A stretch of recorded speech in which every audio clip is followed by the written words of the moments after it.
Abu Nadra says that he asked Hazrat Ibn Abbas radiyallahu anhu about serf transaction, trade of gold and silver. Hazrat Ibn Abbas radiyallahu anhu asked, is it hand to hand? I said yes. Hazrat Ibn Abbas radiyallahu anhu said, there is no harm in it. I informed Hazrat Abu Sa'id Khudri radiyallahu anhu of this reply, saying, I asked Hazrat Ibn Abbas radiyallahu anhu about serf trade. He whereupon said, there is no harm in it. Hazrat Abu Sa'id radiyallahu anhu said, has Hazrat Ibn Abbas radiyallahu anhu said that we will write to him that he may not issue you such a verdict? Hazrat Abu Sa'id radiyallahu anhu said, by Allah Jalla Jalaluhu, some young men brought Allah's Apostle sallallahu alayhi wasallam dates.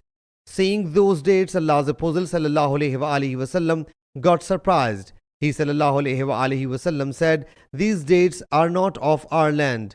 They submitted, this year there was some defect in our dates. I got these dates and gave a bit more dates in exchange for them. He sallallahu alayhi wasallam thereupon said, you gave interest by giving more dates. Now do not approach it. When you find some defect in your dates, sell them and then purchase the dates you like. Sahih Muslim Hadees number 4062.